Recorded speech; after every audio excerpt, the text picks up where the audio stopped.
and this reminded me of a story that I heard when I went to the Zen Center reunion or some fundraiser, because everyone had moved out.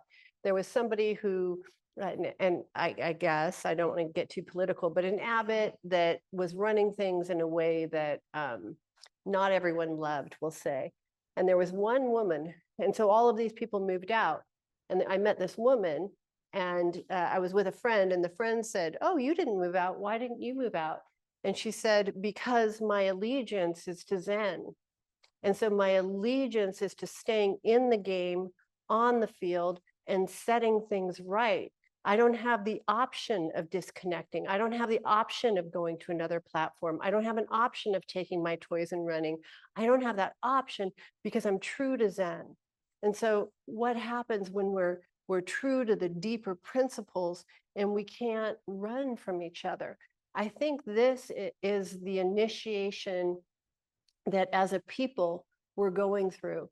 What happens if you're actually in a place where you're so rooted in principle that you have to face somebody whose views you view as aberrant, who makes your skin crawl, who drives you bonkers, and on both sides, by the way, and various people drive each other crazy.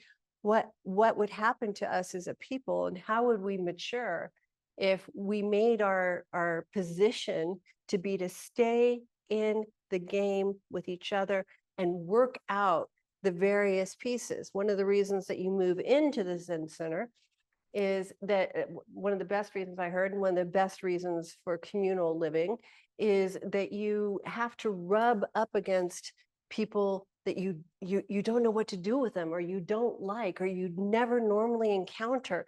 They were just drawn to love the same thing that you were drawn to love. And now you have to figure out how to deal with personalities. And really all you wanted to do was sit and trip out.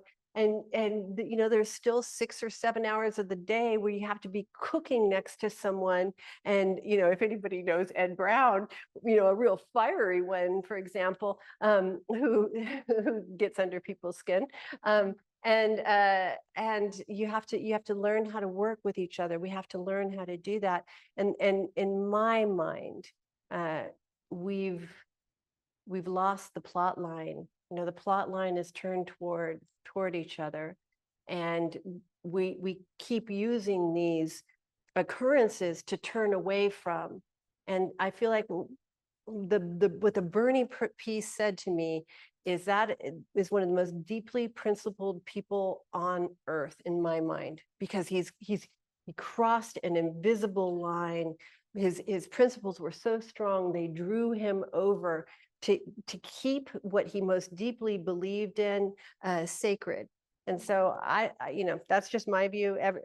Apparently everyone has a view on this one, and I've heard this on my various posts.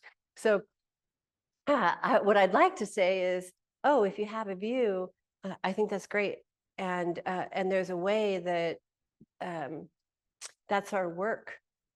That's our work. There are no politics. One of the things that you learn in semantics is that there is no them and there is no there.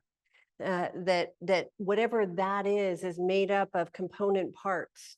Unless you understand that, then all of a sudden what you see are these blinding institutions that you're powerless in the face of, until you understand that those institutions are also made up of people.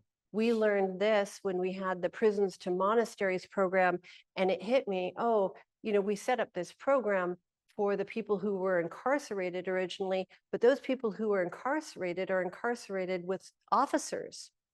And so we corrections officers, so we had to create an equal and complementary program for those people. Why? Because it doesn't matter if I'm in here healing with somebody who I see as an opponent and who sees me as an opponent, that kind of stress and duress is going to prevent any healing for either party. And there's a way that until we understand the ecology of healing, that we all got to go together, then we're missing the point.